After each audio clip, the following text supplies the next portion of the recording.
So welcome to the LTUE Edge of the Universe mini conference. I'm here to talk to you about books around the world, but more importantly, about the importance of reading books, why we should read books, and how we get more people to read books.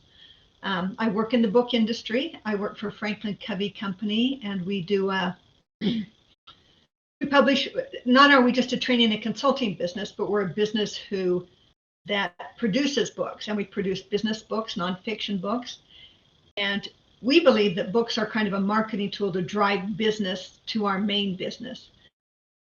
Not only do I help to create and work on the books and project manage the books, I negotiate the contracts with the publishers, and then I sell rights internationally. And so I think that's what makes me probably an expert on speaking about books around the world. I have been all around the world selling books and selling contracts and rights to books for countries, 40 plus different countries or 40 different languages around the world.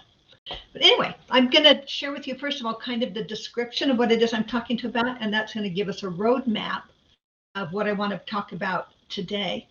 Please feel free at any point to ask a question, and my volunteer here will help me answer those questions, or will present those questions to me so I can answer them for you as we talk. Anyway, the presentation description that we have today is going to give us a guideline of what I'm talking about. So the description reads, you'll learn how to find the best books ever written. And as we all know, that's kind of subjective. But anyway, decide what to add to your library, narrow down what to read next, and get your friends to read the books, read what you love so you can talk about them together. And I'm very passionate about books, love books. Whenever there's a survey and it asks what my hobbies are, I say books and traveling, because those are my real hobbies. I want to start first by talking about the benefits of reading, because I think it's really important. I'm assuming, I have to be careful when I assume, but I am assuming that those of you that are here today and enjoying our mini conference are those of you who write books. And I think it's really important if you're a writer, and it's probably true, that if you're a writer, you're also a reader. If you produce, you also need to ingest. So I just want to talk to you about other ways of ingesting content and why you should ingest and why you should do more reading. First of all, reading strengthens brain activity. That's kind of a no-brainer, but it involves comprehension. To process what you read, you have to understand that. If not, then books have no meaning to you. Reading reinforces and strengthens your analytical abilities. It stimulates memories. There's nothing like reading a book and have it stimulate some memory from your childhood. And it can be a pleasant memory or a bad memory, but it helps stimulate your brain. And it stimulates this concept. There's a scientific concept called theory of mind. And this is the idea that you can read a book and discover others who have beliefs beyond yours, and yet you can still understand and empathize with them, even though those aren't your beliefs. And so I think that's really, really important for why we read. It's to expand the way we love people and the way we learn about other people. We all know, we understand that reading improves your communication skills. You're a much better writer if you understand how to communicate and you can communicate with others. Both reading and writing work to improve your communication skills by it opens your eyes. It literally and figuratively adds new words to your vocabulary. The best kind of reading is where you read and you're learning new words and you take the time to figure out what those words are. That's where it expands your vocabulary so you can communicate better with others. I challenge you that when you come across those, highlight them, stop, do whatever, or highlight them and come back to them later, or stop and figure out what that word means. And then choose a few words every day and try to practice those and put them into your vocabulary. The third benefit of reading, I think, is just self-exploration. Isn't that why we read? Is so we can delve into our inner psyche and figure out who we are and figure out what we love. And also what brings us to tears and what brings us joy. Books are both an escape and an adventure. And so you have the opportunity to think about new ways, new cultures, events, and people you may never have otherwise heard of. And if you can adopt some of the methods of that theory of the mind that I talked about, that'll help you to mind your psyche, reshape who you are, even enhance who you are. Reading is almost like for me, reading is a therapist. And I think that we need to look at reading more that way. Reading helps you learn about yourself. Number 4 is it makes you intellectually sound. When you read a lot, you learn a lot. The more you read, the more you make it to that level of well-read. As you know, people that tend to be well-read always have something to talk about and can invite additional conversation and can speak knowledgeably with other people. I often think of, when I watch Jeopardy, or the game show, when you watch it, you know those people are well-read. You know, they don't skim. They're not people who think I don't love reading. You know that they are people who are well-read. And when you're more intellectually, you know, sometimes intellectuals get a bad rap, but when you're more intellectually sound, let's use that term, when you're more intellectually sound, it just empowers you to add more people to your level of influence. And as a writer, that's what you're looking for, is the ability to influence more people. You know, some people say that ignorance is bliss, but I think the opposite is true. I think knowledge is power. So every time you hear ignorance is bliss, you remind those people, no, knowledge is power, and it provides us an opportunity to learn more and do more and improve our life. Number 5 is the more we read, the more we enhance our creativity. Whether it's just a special craft or skill to boost who you are, reading just enhances your ability to, I think, do more, say more, create more, because it opens up your brain to new ideas, to different worlds. And I know a lot of you that belong to LTUE are creators of worlds. You do create new worlds, you create new characters. I know there's a lot of fantasy and science fiction, and talk about creativity. I think that's much more broad than some people who kind of continue to write about the same thing over and over again. So for you, I really highly encourage you to be aware as you read that it's enhancing your idea of new worlds. Probably intuitively, we all know that reading lowers your stress level. So if you think reading is just good for your brain, also know that it's also good to help you bring down your stress level. It's good for your whole body. It helps you to, it increases your relaxation. It releases different chemicals in your body that helps you to relax. When your brain is fully focused on a single thing, like reading, it helps you tune into some meditative qualities.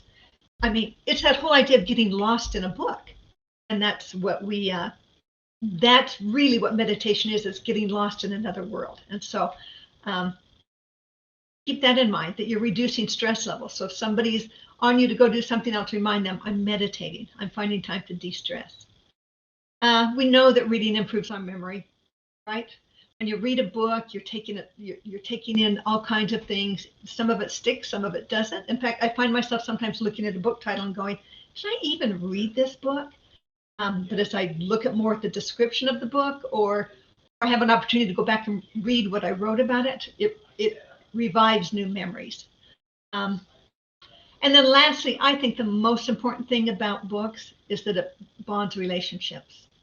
I don't know how many of you here are parents or not, or grandparents or aunts and uncles, but you know, reading, and when you read aloud or read one-on-one with somebody else to discuss a book, it nurtures a bonding. We know that one-on-one attention from parents during reading encourages children to form positive association with books and reading. It also goes along with the communication. Reading to your children is just another way of showing love, right? Because time means love. And so when you're reading something together and you can talk about it together, you're also cementing your values and your principles, because you're talking about the book and what you like and you don't like. I just want to highly recommend a book by a woman named Mem Fox. She is an Australian writer. And she wrote a book called Reading Magic, Why Reading Aloud to our children will change their lives forever. I highly recommend that book. If you're not a parent, I recommend you give it as a gift to somebody you know, particularly a new parent. I think this is a great baby gift. Now I want to spend some time talking to you about, I know I'm going very fast. I'm going to stop for a minute and ask, are there any questions about that? Does anybody have any insights into some of those things that we just talked about? Do you have anything you'd like to share? Okay. I'll give it a minute. All right. Let's talk then about if we understand the benefits, then let's talk about finding books to love.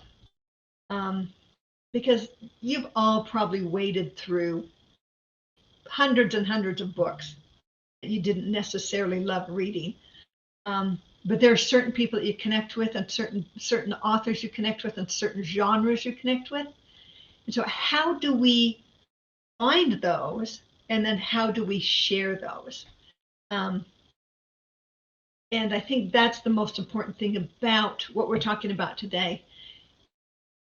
I don't know about you, but once you, and I'm pretty sure it applies to you, that once you find an author that works for you, stick with them. Read all of their books. Read everything it takes to absorb what they do. And if you're struggling deciding what to read, then I recommend going back to one of them.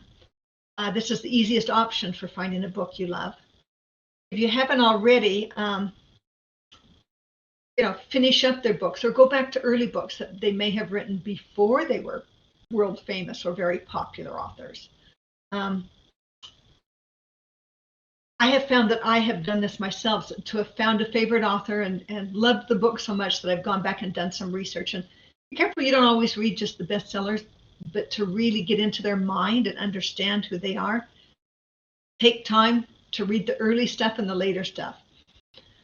One of those authors for me is Michael Connelly. I love Michael Connelly. He's the Lincoln lawyer and the Bosch series person, and he has so many books. He's one that when I'm at a loss for what to read, I'll go look, see if he's got anything new. I'll go see if there's something I have not read yet. This does, though, require that you keep a list of books so that you know what you've read. Another one of those authors for me, and this was when I was much younger, but when I was much, much younger, I used to read a lot of Dick Francis books. And Dick Francis writes mysteries around the horse racing world. And 90% of the books are written in the UK.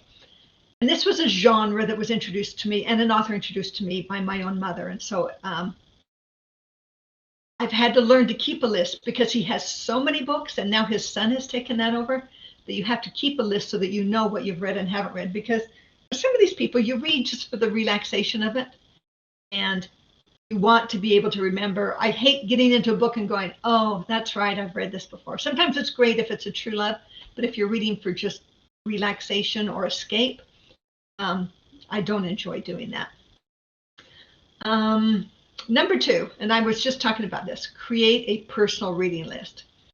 Not only a list of books you've read, but you need to create a personal reading list of books you need to read in your lifetime. It doesn't have to be anything huge and fancy. I don't know if you remember the Gilmore Girls, but Rory Gilmore created a list of 380 books that she needed to read in her lifetime. And I think that list has now grown to 400. But I recommend you create a reading list. Maybe it's just 5 to 10 classics, books that will make you, again, well read, will help you understand what good writing is. But books, I think, that will encourage you to think more deeply and think differently about how you think today. It also helps us explore the past to read from some of these classics. And I want to back up and say, this isn't just have to be fiction. I know we tend to think mostly fiction, and I've been talking mostly about fiction, but I work in the nonfiction book world, in the business book world.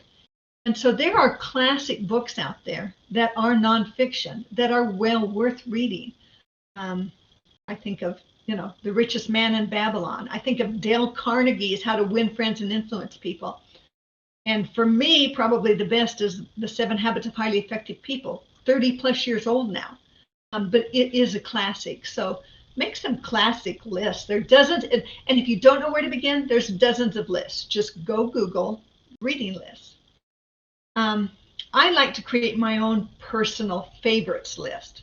So when I'm looking for a new book or when I'm recommending a book to someone, I can look to my personal favorite list. And here's where I'd love some of your input. I'm just, made some notes of some of my top favorite books. So I have a top 10 favorite horror, genre. And in that includes like The Stand, Stephen King's The Stand and his Pet Cemetery. I also love a book called Boy's Life, which is a horror novel. So Frankenstein, there's all kinds out there. So I'd love your input on what some of your favorite top 10 horror, I call it my Halloween list, but, The Turn of the Screw, I want to put that one in there. So I have a list that I can go back to at a future date, or, if there's an event that somebody asks me, what's my favorite? I have a personal reading list of books I've read that I'd recommend right off the top. I also have a top 10 favorite Christmas list, some of my favorite Christmas books. The Worst Christmas Pageant Ever, O. Henry's, drawing a blank, The Gift of the Magi. So top 10 favorite American authors. Who are yours? On mine, I have Willa Cather, Wallace Stegner, Harper Lee. Anybody else have anything in there that you love that are American authors that some of you may be thinking? Terry Sanderson, Ursula Le Guin. I'm not sure if she's American. Anyway, top 10 favorite sci-fi. In this list, I have to tell you, I just finished the book called Upgrade, Blake Crouch. I loved the book Hail Mary, The Martian. So it can be current books, but it would behoove you as a writer to be able to also let people know that I am a good writer because I'm also a good reader. So I highly recommend you create these lists for yourself, keep them fresh and updated so you can talk to them later. Top 10 favorite detective series. Who's your favorite detective? Who's your favorite writer? I mentioned before Dick Francis. I love the Sherlock Holmes stories, the old ones, the new ones, anything Sherlock Holmes is stuff that I love. Agatha Christie, Janet Ivanovich. Tell me, who's your favorite detective? I also love the Jack Reacher series. So again, I'm just encouraging you to be much more engaged in creating lists that work for you. And then I have to throw in my, some of my favorite self-help books. And obviously the one at the top of the list is The 7 Habits of Highly Effective People. It's a classic. Every week I look at the Nielsen Book Scan report, and 7 Habits is every single week in the top 10. It's amazing how well that book is done. Atomic Habits is another really good book that's out there. Multipliers by Liz Wiseman. Energy Bus by John Gordon. Even though you may be a fiction fantasy writer, I highly recommend that you invest a little bit in nonfiction. Not only because it will expand your way of thinking, but because it's going to help you be a better person, have some self-renewal. And in that sense, it makes you a better writer. And I think it also helps you with marketing. When you can see how others have outlined and done things, it will increase your productivity, which will increase your productivity. Because really, I'm assuming, again, I keep using that word assuming, but I'm assuming most of you don't just write books for your own personal pleasure, but you write books because you want to sell them. You want to market them. You want people to understand and share your world. And I think one of the ways of increasing that is by creating a more productive and effective you, if that makes sense. I have a top 10 favorite young adult top 10 favorite dystopian books, all kinds. I'm going to pause here again for a minute and see if any of you want to share some of your top 10, or if there's a list that I've missed. I would love to have your, what you think is something that I've missed on my list.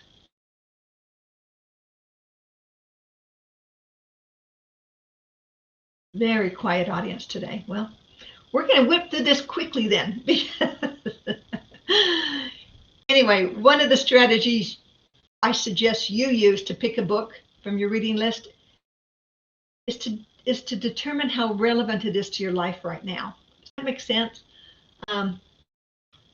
Take note of your mood and your stress levels, how busy you are, what you're curious about. I oftentimes will go to I want to back up first and say, as I talk about all this, I'm also including in this that audio. I think listening to audio is the same thing as reading a book. You're still ingesting new content and you're experiencing worlds. I love books and I love paper, so I'm not trying to talk you out of it. But audio is great because you can listen to audio as you do other things. If you're commuting, listen to audio. If you're doing a busy task around the house, you can listen to the audio and be doing that at the same time. But as I'm looking through my Libby app, or I'm at an airport bookstore or something, I stop, take a deep breath, and get in tune with what it is that I'm looking for. There are different points of your life where you need different things. If I'm highly stressed, if everything in the world is getting to me, then you know what? I want to find a book that helps me to relax. I want to find a book that isn't necessarily about espionage, or a book that isn't necessarily about politics. I want to find something that helps me gain or helps me ground myself. How busy are you? If you're super busy and you're reading for escape, find a book this is where the Sophie Kinsella books fall. You know what? Pure escapism. I don't know whether I'm speaking to men or women here, but Sophie Kinsella just writes lots and lots and lots of easy throwaway. They're fun, they're entertaining, they're well written, but they're certainly, not necessarily classics. It's the Bridget Jones kind of stories, or a Diary of a Shopaholic kind of book. So know how busy you are in life. If you're super busy, you don't want to go there. If you have time to invest and really want to absorb a book, take that into account. Pick up a book that, has a particular interest, or you're at a particular period of your life, wherever you are in your life. I personally have just reached my saturation point of World War II female spies or resistance fighters. Right now, there's a huge market, and I don't know what brought it on, but there's a huge market for those books. Every bookstore will have just hundreds of them. And I've probably read 4 or 5 in the last few months, and I'm done, saturated, had enough. You know what? I just can't take anymore. And then also I find myself, there's another genre that I just can't take any more of. I can't read another Girl on the Train, or The Family Next Door, The Guest List, The Reckoning, those kinds of books, those psychological twists and turns. They're really fun. I'm not speaking against them. And as you can tell, I'm not necessarily talking about a lot of sci-fi and fantasy, because that's not necessarily where my love is. I love the new sci-fi kind of stuff. Like I said, I love Hail Mary, probably one of my top 10 favorite books. I love that book. But the fantasy is just not my genre. So if I'm missing something, please tell me where I should start. I've read Ursula Le Guin. I've read the Dune series, but it's not my day-to-day go-to kind of read, unless I find somebody who highly recommends it, and then I will read it. Anyway, your needs are always changing. Be in tune with what you want. Try to listen to what's inside you for what it is you should be reading. Pick up a book that resonates with those needs. I'm going to make a plug for going to bookstores and libraries. 90% of what I read probably comes from my Libby Overdrive app. That's where a lot of my personal reading. Every day at work, I'm reading a nonfiction book or I'm editing a nonfiction book. So where I do most of my browsing is on my Libby app. And I'm going to confess that my guilty pleasure, I travel a lot. So my guilty pleasure is to buy a book at an airport bookstore. And it's typically one of those books that's The Girl on the Train or what, something very popular, very mass market. That's a bad habit I have. I love it. I love to get on an airplane and just lose myself as opposed to just watching movies. So that's what I do. And this again is the place where you can go and you can feel books. There's something to be said about the feel and the smell and turning the pages. And as sappy as this sound, teardrops falling on those pages, and it's just it is what I love doing. And so I recommend, out of all the books you're reading, make sure that a lot of them are still paperback books. Again, it supports the community you belong to. We're not paperback books, but paper books, books bound. There's something just special about those. And also just go support your local library. Go visit an old-fashioned library. That is probably one of my favorite memories as a child, is riding my bike to the library, which was miles away, and having a basket on the front of my bike and loading it up with books and taking those books home. That's one of my favorite memories about reading, because I've always been a reader. I also like to check out the New York Times bestseller list. I don't always go by it, but I often do, particularly when I'm in a mood where, hey, I need something to read. What is it people are reading? And I do that because when you're reading what's a bestseller right now, it gives you opportunities to start up a conversation with someone. And so, most people now are talking about what they're seeing on Netflix or what they're seeing on Amazon Prime Video. Let's not leave out, what it is we're reading. Again, it's going to reinforce that the paradigm for yourself and for others is that you're a well-read person, you're intellectually a sound person, and that you're open to new ideas. So I recommend that you check out the New York Times bestseller list, both fiction and nonfiction. And then if you don't want to buy those, certainly you can peruse them on your app or go to your local library again. Now I'm going to talk about something that I think is a little different. I'm okay sometimes to say this book isn't for me, particularly if it's escape kind of literature. But if it's a classic, I'm going to advocate maybe reconsider going back and finishing it. Maybe you started something when you were young and it just wasn't for you. But it's something maybe that you should read because it does make you well read. Go back and reconsider reading it. This is a common mistake a lot of us are guilty of closing a book and setting it aside and saying, I'm either not ready, that isn't for me, or I don't like it.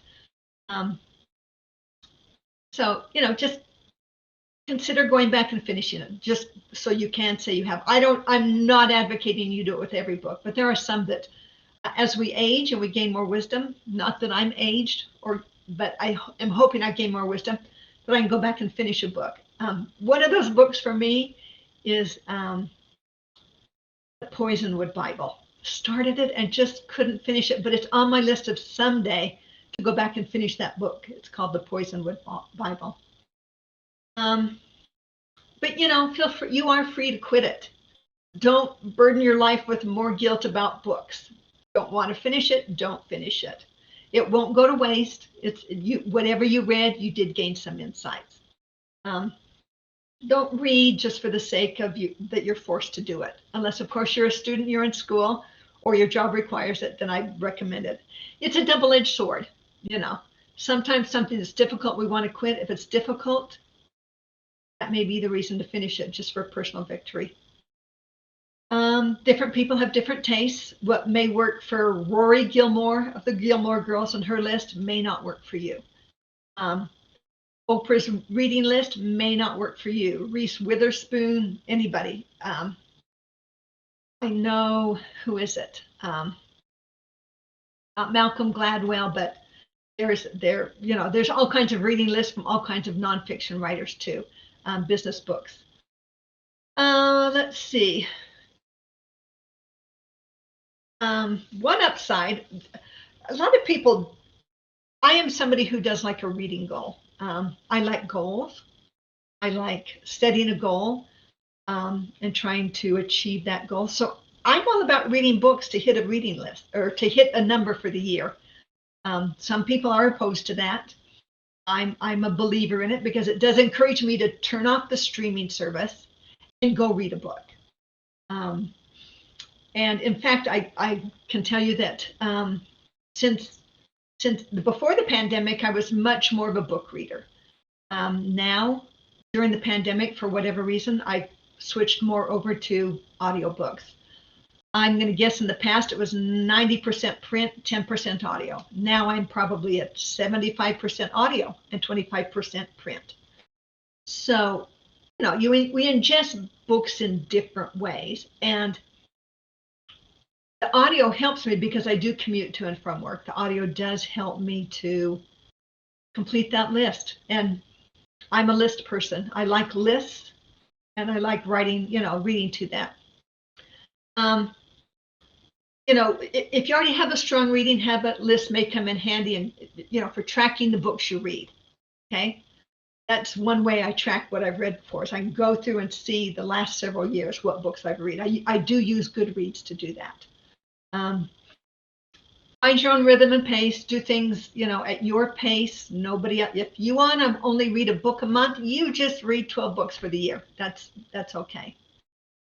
I want to switch gears now and talk to you about how we get others to read, because ultimately that's what you want, is you want others to read your book. You have something to say, you have high value, and you want others to experience the worlds you have experienced. So the first thing I'm going to suggest is that you know your audience. You wouldn't recommend the 7 Habits of Highly Effective People to a 4-year-old, nor would you recommend the 7 Habits of Happy Kids to an adult.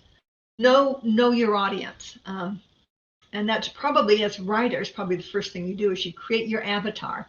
Who is that single person I'm writing to? When you're encouraging somebody to read, make sure that person belongs to the audience of the book you're recommending. The second thing is to talk about it. Talk about the books you're reading or talk about your own book. I'm going to throw in a caveat there. When you're talking about your own book, be really careful that you don't overdo it. You don't want to turn people off. You can say that you're a writer. You can say that you write fantasy. Recommend something, but it's like people talking about their own children. Be really careful you don't overdo it to where they tune out. But if you go to a get together and somebody asks how you're doing, say, here's how I'm doing. I just read a great book. I'd like to recommend it to you. If you're at a party and you don't know people and the conversation lags, start talking about a new book. Start talking about a book you just finished. If you're on Zoom, if you're here and you're waiting on hold, start chatting about it. Wherever you go, just talk about books.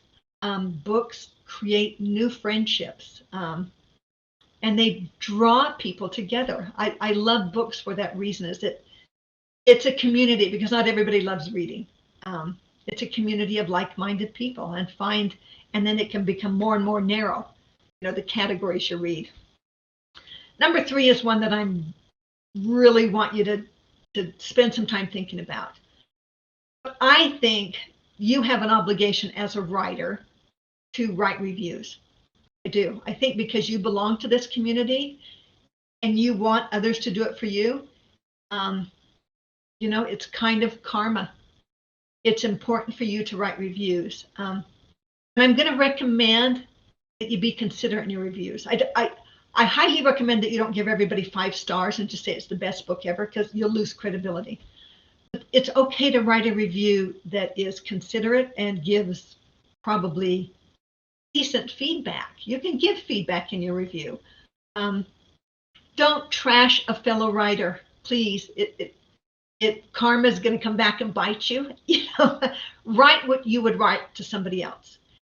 And do you sincerely want others to give you honest feedback? Well, then do it in a very considerate and adult and mature kind of way. We get enough trash talking in this world and enough belittling of people. I just recommend you not do it. Write a review.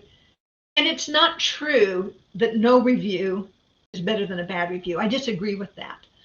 You can write a constructive feedback review, but every review counts. And for those of you that understand book marketing, the more reviews you have on Amazon, then it begins to gain traction, and Amazon looks at the algorithms differently. And the more reviews you have, it just lifts where your book is and where it falls.